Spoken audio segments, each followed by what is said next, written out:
राज्यासाठी एक महत्त्वाची बातमी आहे। महाराष्ट्रात तिसरी मुंबई उभारण्याचा निर्णय मुख्यमंत्र्यांनी ही माहिती दिली आहे। तिसऱ्या मुंबईसाठी 1,00,000 कोटींची गुंतवणूक करण्यात आली आहे असंही मुख्यमंत्र्यांनी म्हटलंय।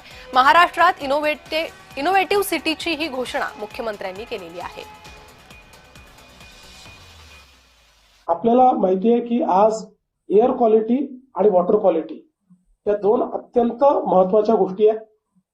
एअर क्वालिटी आणि वॉटर क्वालिटी सुधारण्याकरता solid waste, liquid waste, industrial waste, electronic waste, medical waste अशा सगळ्या गोष्टींना या सर्क्युलर इकॉनॉमीच्या माध्यमातून नवीन टेक्नॉलॉजीचा वापर करून वेस्टला वेल्थ मध्ये कन्वर्ट करायचं आणि झिरो लँडफिल ठेवायचं अशा पद्धतीनं याचा कॉन्सेप्ट तयार करण्यात आलेला आहे।